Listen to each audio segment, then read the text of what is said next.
It was a warm spring afternoon when Mrs. Eleanor Thompson stood outside the Silver Spoon restaurant, her heart beating with excitement. She smoothed down her pearl-colored dress, the one she saved for special occasions, and adjusted the matching hat she bought at the local department store years ago. The fancy restaurant towered before her, its large glass windows gleaming in the sunlight, showing off tables covered in crisp white tablecloths and sparkling silverware. Eleanor couldn't help but smile, remembering how her son had started his cooking journey in their tiny kitchen, burning toast and making messy omelets. Now here he was, owning this beautiful place in the heart of downtown Chicago. She hadn't told him she was coming today. After all, mothers are allowed their little surprises, aren't they? She watched as well-dressed people walked in and out of the restaurant's heavy wooden doors. Some arrived in expensive cars, while others came from nearby offices in their business suits. Elena clutched her old but well-maintained purse closer, feeling a bit nervous but proud. This was her son's place, and she had every right to be here. "I raised that boy right," she whispered to herself, remembering all those years of working multiple jobs, at the local diner during the day, cleaning offices in the evening, and sometimes helping with catering events on weekends. Her hands might have grown rough from all that work, but they had put her son through the best cooking school in the country. As she pushed open the heavy door, the cool air conditioning hit her face. The inside was even more beautiful than she had imagined. Soft classical music played in the background, mixing with the gentle clink of glasses and the murmur of conversations. Crystal chandeliers hung from the ceiling, casting a warm glow over everything. The smell of fresh bread and grilled meat made her stomach rumble slightly. She had skipped lunch, saving room for what she hoped would be a wonderful meal. Elena noticed how some of the other customers were dressed in designer clothes and dripping with expensive jewelry. She touched her own simple pearl necklace, a gift from her late husband, and stood a little straighter. She might not be wearing fancy brands, but she carried herself with the dignity that came from a lifetime of hard work and raising a successful son. The host at the front desk was a young man in a perfectly pressed black suit. He was smiling warmly at a couple who had just walked in ahead of Eleanor, but when he turned to her, his smile dropped just a tiny bit. Eleanor pretended not to notice. She had seen that look before, and she wasn't going to let it ruin her special day. "Good afternoon," she said politely, her voice clear and steady. "Table for one, please." The host hesitated for a moment, his eyes scanning over her dress and hat.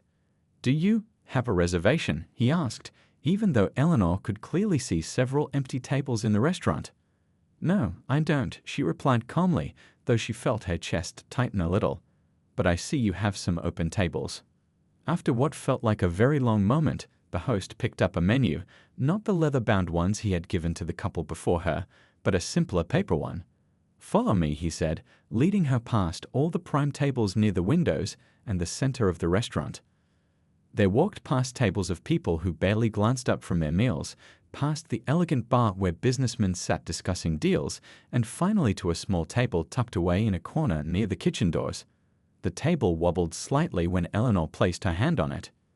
"Your server will be with you shortly," the host said quickly, already turning away. Elena sat down carefully, placing her purse on her lap. She could hear the loud clatter of dishes from the kitchen and feel the rush of air every time the servers pushed through the swinging doors. But she didn't complain. Instead, she took out her reading glasses and prepared to look at the menu, excited to finally taste her son's famous cooking that she'd read about in the local papers. She watched as other customers who came in after her were served water and bread, their orders taken promptly. Elena sat patiently, her hands folded in her lap, counting the minutes tick by. She had learned patience long ago, raising a child on her own and working those long hours. 20 minutes passed, and still no server had approached her table. Through the kitchen doors, she caught glimpses of the busy staff inside.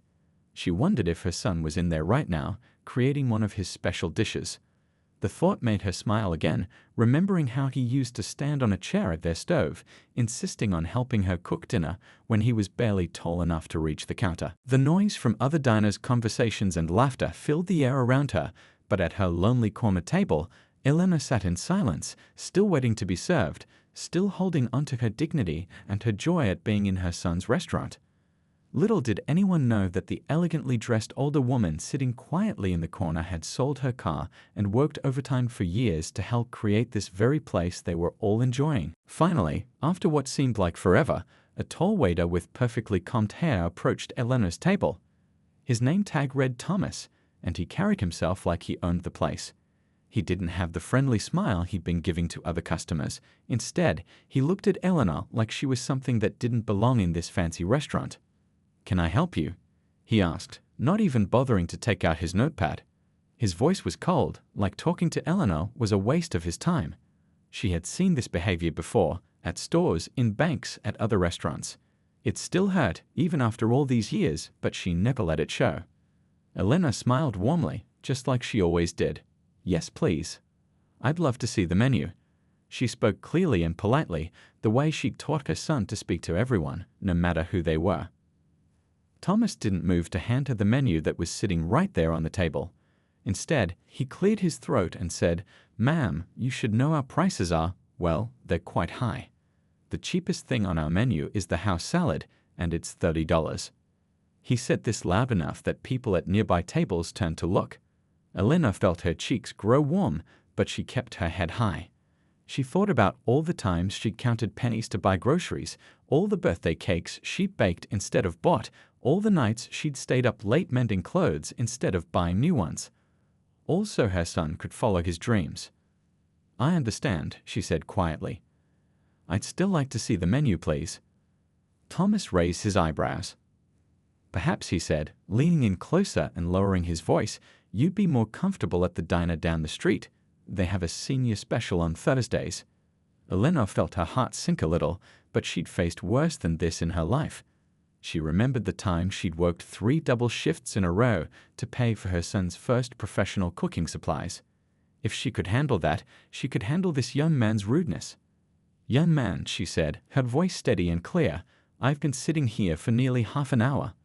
All I'm asking for is to see the menu in my son's." But Thomas cut her off before she could finish. "Look," he said, not even trying to hide his impatience anymore, "this is a high-end establishment. We have certain standards to maintain. I'm sure you understand." Other customers were definitely staring now. Eleanor could feel their eyes on her, some curious, some uncomfortable, a few even sympathetic. She saw one young woman at a nearby table start to stand up, looking angry on Eleanor's behalf, but her dining companion pulled her back down. Eleanor's hands trembled slightly in her lap, but her voice stayed strong. "I understand standards very well, young man. I raised my son to have the highest standards of all, treating every person with respect." Thomas laughed, actually laughed, and shook his head. "Your son? Ma'am, do you even know what kind of restaurant this is? This is the Silver Spoon. We're the most exclusive restaurant in downtown Chicago. Our chef trained in Paris." Eleanor opened her mouth to respond, but Thomas wasn't finished. He picked up the menu from her table and tucked it under his arm. "Listen, I'm trying to be nice here, but this clearly isn't the right place for someone like you. There's a perfectly good cafeteria in the department store across the street." A few gasps came from nearby tables. Eleanor felt tears pricking at her corners of her eyes, but she wouldn't let them fall. She thought about all the times she'd told her son to hold his head high when people treated him differently, all the times she'd said, "Let your success be your revenge." She reached into her purse and pulled out an old photograph, one of her son in his chef's uniform, standing proud in front of his first restaurant job in New York. She always carried it with her. But before she could show it to Thomas, before she could explain who she was, a voice boomed across the restaurant, a voice she would know anywhere. A voice that sounded exactly like his father's used to sound when he got angry about injustice. The look on Thomas's face changed from smug superiority to confusion as heavy footsteps approached their table. Eleanor felt a smile spread across her face, even as a tear finally escaped and rolled down her cheek. She didn't need to turn around to know who was coming. She had raised him, after all. "What exactly do you think you're doing with my mother?" The words cut through the restaurant's gentle music like a knife. Thomas spun around so fast, he almost dropped the menu he'd taken from Eleanor's table. There, standing just a few feet away, was the restaurant's owner and head chef, still wearing his white cooking jacket with traces of sauce on the sleeve from working in the kitchen. The look on Thomas's face was priceless, like he'd just swallowed something very sour. His mouth opened and closed several times, but no words came out. All around them, the restaurant had gone completely quiet. Even the clink of silverware had stopped as every customer turned to watch what was happening. I was just, Thomas stammered, his face turning pale. You were just what?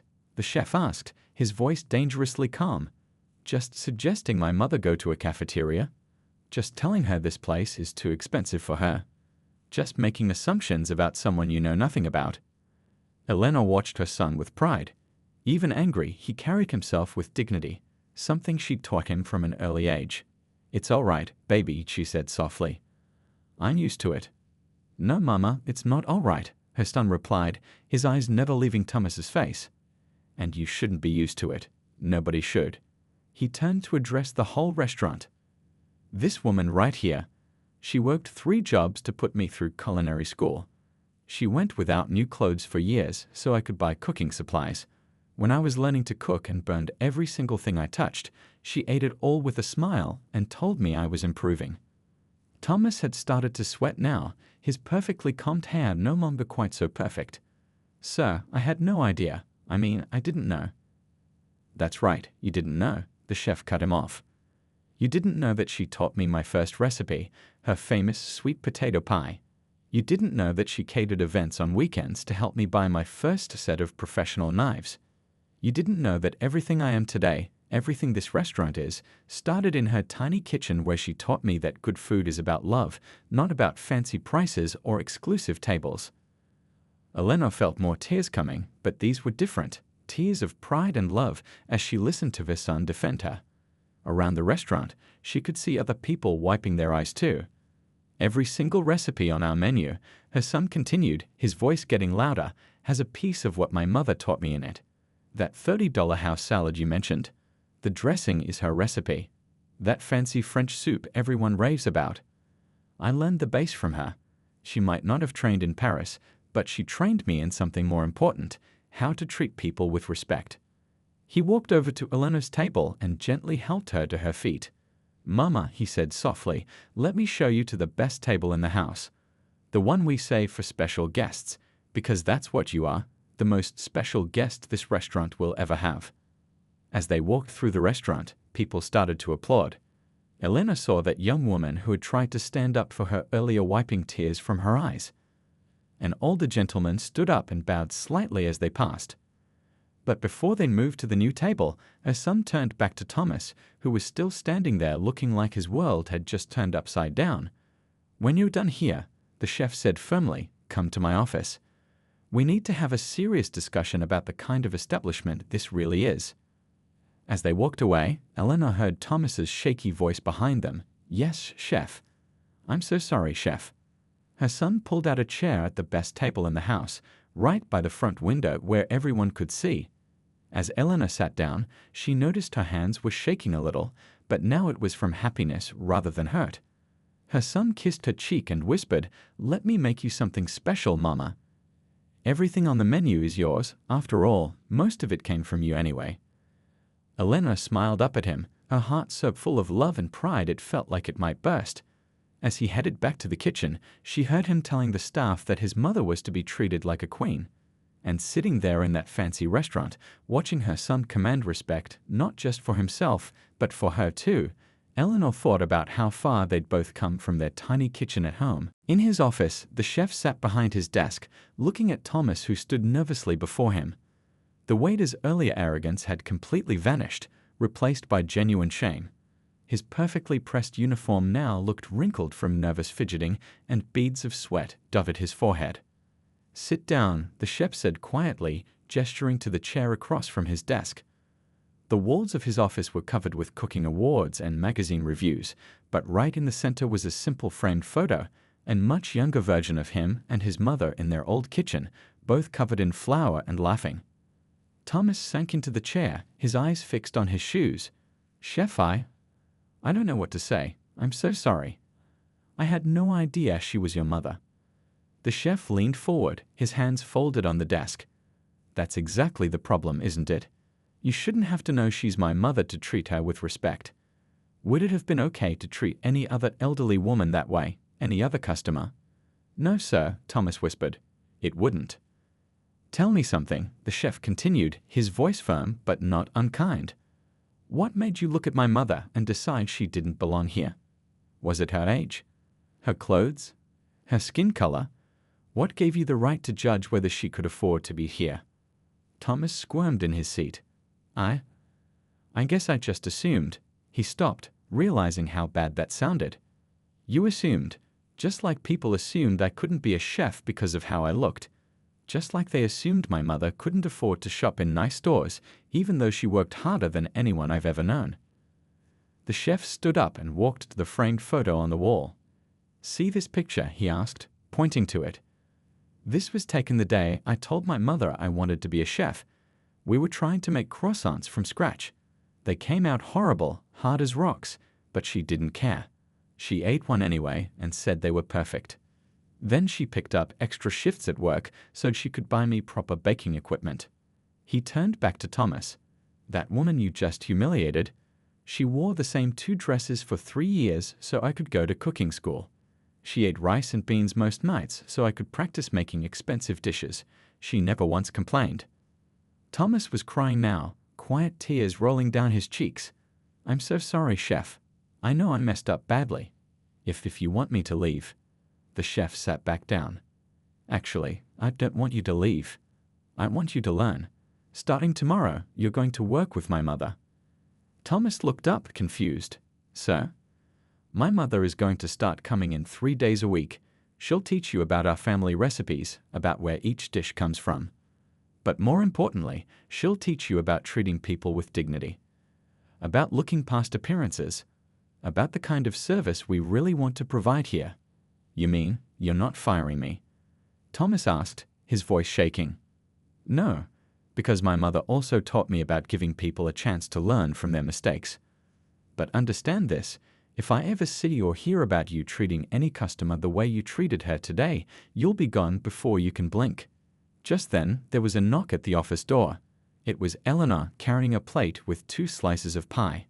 She smiled warmly, the same kind smile she'd given Thomas earlier when he'd been so rude to her. I thought you boys might like some dessert, she said, setting the plate down. It's sweet potato pie, the first recipe I ever taught my son. Thomas stared at her in amazement. After how he treated her, she was bringing him pie. Thank you, Mama, the chef said, smiling. Thomas here is going to be learning from you starting tomorrow. You think you can teach him what you taught me? Eleanor looked at Thomas, and there wasn't a trace of anger or resentment in her eyes. Of course I can. Everyone deserves a chance to learn and grow. She cut the pie into pieces and handed one to Thomas. Try it, young man. Every good lesson starts with something sweet. As Thomas took a bite of the pie, the best he'd ever tasted, he felt tears coming again. But these were different tears. These were tears of gratitude, of shame turned to determination to do better, to be better. This is amazing, he whispered. Eleanor patted his shoulder gently. Tomorrow, I'll teach you how to make it. And while we bake, we'll talk about how to see people, really see them for who they are, not what they look like or what they wear. The chef watched his mother with pride. Even now, she was teaching, not just recipes, but life lessons, just like she'd always done for him. And there in that office, over slices of sweet potato pie, 3 people began a journey of change. A journey that would transform not just Thomas, but the entire restaurant. A journey that started with a mother's love, a son's success, and the power of giving someone a chance to learn from their mistakes. The next morning, before the restaurant opened, Eleanor arrived wearing a simple apron over her dress. She found Thomas already waiting, looking nervous but eager to learn. The kitchen staff watched curiously as this elegant older woman tied her apron and started pulling out ingredients. First things first, Eleanor said, setting up a mixing bowl. When you're learning to cook, or learning anything really, you need to leave your pride at the door. Are you ready to do that? Thomas nodded quickly. Yes, ma'am. I'm ready to learn. Eleanor smiled as she started measuring flour. You know, when my son was learning to cook, he burned everything at first. Even water, Don't ask me how, but he managed it. She laughed warmly, and some of the kitchen staff chuckled too. But he never gave up. And most importantly, he was never too proud to start from the beginning. As they worked together, Eleanor shared stories from her son's childhood. She told Thomas about the time her boy had tried to make her breakfast in bed for Mother's Day and nearly set the kitchen on fire. "But you know what?" she said, showing Thomas how to properly mix the pie filling. "I ate every bite of that burnt toast and told him it was perfect. Because it wasn't about the food, it was about the love behind it." Thomas listened intently as he worked, his hands covered in flour. "That's what I was missing yesterday, wasn't it? I was so focused on the fancy parts of the job that I forgot about the human part." Eleanor nodded approvingly. "Exactly. Now watch carefully how I crimp this crust. My grandmother taught me this technique. She used to say that every pie needs a perfect edge, just like every person needs to be treated with perfect respect." As the morning went on, other kitchen staff members started drifting over to watch and listen. Soon, Eleanor had an audience as she demonstrated her techniques and shared her wisdom. Even the sous chef stopped to take notes when she explained her secret ingredient for the perfect pie crust. "You see," she said, addressing everyone now, "cooking is about more than just following recipes. It's about putting your heart into everything you do. When I was raising my son alone, sometimes all we had for dinner was beans and rice. But I always served it on our best plates, always made sure we sat down together, always treated it like it was a fancy meal." She turned to Thomas, who was carefully crimping his first pie crust. "That's what this restaurant should be about. Whether someone orders the most expensive wine or just a glass of water, they deserve to feel special. Because they are special, every single one of them." The chef walked in just as Eleanor was teaching Thomas how to tell when the pie was perfectly done. He stood in the doorway, watching with pride as his mother transformed his kitchen into a classroom of both cooking and life lessons. "Smell that?" Eleanor asked, pulling a perfectly golden pie from the oven. "That's what success smells like. Not just because the pie is good, but because you learned something new today. You opened your heart a little wider." Thomas looked at the pie he had made, not quite as perfect as Eleanor's, but made with genuine effort and care. "Thank you, Mrs. Eleanor," he said softly, "not just for teaching me about cooking, but for giving me a second chance after yesterday." Eleanor patted his hand, leaving a small dusting of flour. "Everyone deserves a second chance, young man. The real test is what you do with it." The chef stepped forward then, sampling both pies. "Mama," he said, grinning, "I think you've done it again. You've turned another student into a baker." "Oh, we're not done yet," Eleanor said with a twinkle in her eye. "Tomorrow, I'm teaching him my famous dinner rolls. And while we're kneading that dough, we're going to talk about how to make every single customer feel like they're the most important person in the room." As the kitchen staff applauded and gathered around to taste the pies, Thomas realized something important. He wasn't just learning how to bake, he was learning how to be a better person, and his teacher was the very woman he had judged so harshly just the day before. The chef watched as his mother held court in his kitchen, sharing stories and wisdom along with her recipes. This was what he had always wanted for his restaurant, not just excellent food, but real heart. And who better to teach that than the woman who had put her whole heart into raising him? Eleanor caught his eye and winked. They both knew that this was just the beginning of something special. 2 weeks had passed since that first pie-making lesson, and the silver spoon was slowly transforming. Eleanor's presence had changed more than just Thomas. It had changed the entire atmosphere of the restaurant. Every morning, staff members would gather early, hoping to catch one of her cooking demonstrations or simply hear her stories. One busy evening, a young couple walked in wearing simple clothes that weren't quite up to the restaurant's usual standards. Thomas, who once would have shown them to a corner table or worse, greeted them with a genuine smile. "Welcome to the Silver Spoon," he said warmly, gathering menus, the nice leather-bound ones. "Are you celebrating something special tonight?" The young man nervously tugged at his collar. "It's our 5th anniversary," he said quietly. "We've been saving up for months to be here." Thomas remembered Eleanor's words about every meal being special, regardless of the price. "Then we'll make sure this is a night to remember," he said, leading them to one of the best tables by the window. As he pulled out their chairs, he noticed the young woman's hands, rough and calloused from hard work, just like Eleanor's. You know, Thomas said as he handed them their menus, our chef's mother taught him that love is the most important ingredient in any meal. And since you're celebrating love tonight, I think we should start you off with something special. He hurried to the kitchen, where Eleanor was teaching a new server how to properly plate her famous dinner rolls. Mrs. Eleanor, he called out, I have a special table that could use some of your magic. Eleanor's eyes twinkled. The anniversary couple by the window, she asked. She had a way of noticing everything that happened in the restaurant now. I saw them coming in. Reminds me of me and my late husband on our anniversaries. We'd save up for months just to have one fancy dinner.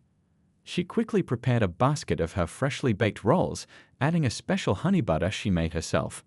Here, she said, handing it to Thomas, and tell them this one's on the house. As Thomas served the bread, he watched the couple's faces light up at the first bite. The young woman closed her eyes in delight. This tastes just like my grandmother's bread, she said softly. Throughout the evening, Thomas kept an eye on their table, making sure their experience was perfect. He saw how they shared one appetizer, how they studied the prices carefully before ordering. When it came time for dessert, he brought them 2 slices of Eleanor's sweet potato pie, also on the house. This is a special recipe, he explained, setting the plates down. It's the first thing our chef ever learned to make, taught by his mother. She says every slice comes with a blessing for love and happiness. The young couple's eyes welled up at the gesture. As they left that night, they couldn't stop thanking Thomas and the staff. The young man shook Thomas's hand, his eyes bright with gratitude. Later that evening, as the restaurant was closing, the chef called everyone together for their nightly meeting. Elena sat in her usual spot, a comfortable chair near the fireplace that the staff had specifically brought in for her. I saw something beautiful tonight, the chef said, looking around at his team. I saw every single one of you treating our guests like family. That's what this place is becoming, not just a fancy restaurant, but a place where everyone feels welcome. Eleanor beamed with pride. You know, she said, addressing the staff, when my son first told me he wanted to be a chef, I worried that he'd get lost in the fancy world of fine dining. But seeing all of you tonight, seeing how you've learned to look past appearances and into people's hearts, that makes all those years of hard work worth it. Thomas stood up then, something he'd never done during these meetings before. Mrs. Eleanor, I want you to know that you've taught us more than just recipes. You've taught us how to see people, really see them. Tonight, when that young couple came in, I saw myself from 2 weeks ago in reverse. I saw how wrong I was back then, and how much better it feels to bring joy to people instead of judgment. The other staff members nodded in agreement. The host who had initially seated Eleanor in the corner that first day spoke up too. We're not just serving food anymore, he said. We're serving love, respect, and dignity, just like you taught us. Eleanor wiped a tear from her eye as she looked around the room. These people had become like family to her, each one learning and growing in their own way. The fancy restaurant had become what her son had always dreamed it could be, a place where good food and human dignity went hand in hand. As the meeting ended and the staff began to leave, Thomas stayed behind to help Eleanor with her coat. You know, he said softly, I think that young couple tonight will remember this anniversary forever. Not because of the fancy food, but because of how we made them feel. Eleanor patted his cheek gently. Now you're getting it, she said with a smile. That's what good service really means, making memories, touching hearts, and treating every single person like they're the most important guest in the world. 6 months had passed since that life-changing day when Eleanor first walked into the Silver Spoon. The restaurant had transformed in ways nobody could have predicted. On this particular evening, the place was buzzing with its usual dinner crowd, but something special was happening in the kitchen. A little more love in that stirring, Eleanor called out, watching as Thomas demonstrated her famous sauce recipe to a group of new staff members. That's right, slow and steady, just like I taught you. The kitchen, once a place of strict hierarchy and tension, had become a warm space filled with laughter and learning. Eleanor's corner near the prep station, with her comfortable chair and small table, had become the heart of the restaurant. Staff members would stop by throughout their shifts, sometimes for cooking advice, sometimes just for one of her warm smiles or words of wisdom. Mrs. Eleanor called a young waitress, hurrying over with excitement. Remember that elderly gentleman I told you about last week? the one who said he hadn't had good soul food since his mother passed. He came back today with his whole family. Eleanor's face lit up. Well then, we better make sure they get some of those special cornbread muffins we made this morning. Remember what I always say. Food tastes better when it's served with love. The entire kitchen staff chorused together, making Eleanor laugh. The chef, watching from his office doorway, couldn't help but smile. His restaurant had earned its third prestigious award this year, but that wasn't what made him proud. What filled his heart was seeing how his mother's presence had changed everything. The Silver Spoon was still one of the most exclusive restaurants in Chicago, but now it was exclusive for a different reason. People didn't come just for the fancy food. They came for the warmth, the welcome, and the wisdom that seemed to be baked into every dish. Thomas, who had become Eleanor's most dedicated student, had recently been promoted to head waiter. But more importantly, he had become an advocate for treating every guest like family. He'd even started a training program for new staff members, teaching them what he called Eleanor's rules of service. Rule number 1, he would say during each training session, is that you never know someone's story just by looking at them. Rule number 2 is that everyone deserves to be treated with dignity. And rule number 3 is that sometimes the smallest act of kindness can change someone's whole life. On this particular evening, as the dinner service wound down, the chef gathered everyone for a special announcement. The staff crowded into the dining room, where Eleanor sat in her usual spot of honor. 6 months ago, the chef began, his voice full of emotion. This restaurant was just a place that served expensive food. Today, thanks to my mother, it's become something much more. That's why I'm proud to announce that we're starting a new program. He gestured to a newly framed notice on the wall. Every Sunday evening, we're going to host what we're calling Eleanor's Family Dinner. We'll serve my mother's recipes at prices everyone can afford, and a portion of our weekly profits will go to supporting local community programs that help single parents who are working to give their children a better life. Eleanor's hands flew to her mouth as tears filled her eyes. The staff burst into applause, many of them wiping away tears of their own. But that's not all, the chef continued. The cooking school we're opening next door, it's going to be called Eleanor's Kitchen. We'll offer scholarships to people who dream of working in the restaurant industry but can't afford culinary school, just like I once was. Thomas stepped forward then, holding something in his hands. And we have one more surprise, he said, unveiling a beautiful new menu. At the top, printed in elegant script, were the words, "Every dish served with love, Eleanor's legacy." The elderly woman stood slowly, looking around at all the faces she had come to know and love over the past 6 months. You know, she said, her voice shaking slightly, all those years ago, when I was working 3 jobs to put my son through cooking school, people used to ask me why I worked so hard. I always told them it was because I believed in my boy's dream. But the truth is, I believed in something bigger. I believed that food has the power to bring people together, to break down barriers, to show love. She touched the menu gently, tracing the words with her finger. What's happened here? It's bigger than just changing a restaurant. We've created a family, and family takes care of each other, believes in each other, lifts each other up. The chef hugged his mother tightly, and soon the entire staff joined in a group hug, all protocol forgotten in the moment of joy. Later that night, as Eleanor watched the last customers leaving, she saw a young woman in a waitress uniform from the diner down the street peek in through the window. Without hesitation, she walked to the door and opened it. "Come on in, honey," she called out warmly. "We're about to have our staff meal, and there's always room for one more at our table." And as the young woman stepped inside, eyes wide with wonder, Eleanor smiled. This was her true legacy, not just the recipes or the lessons, but the open hearts and open doors that would continue to welcome people long after she was gone. The Silver Spoon had become more than just a restaurant. It had become a beacon of hope, showing that sometimes the greatest changes start with a simple act of kindness, and that love really is the most important ingredient of all.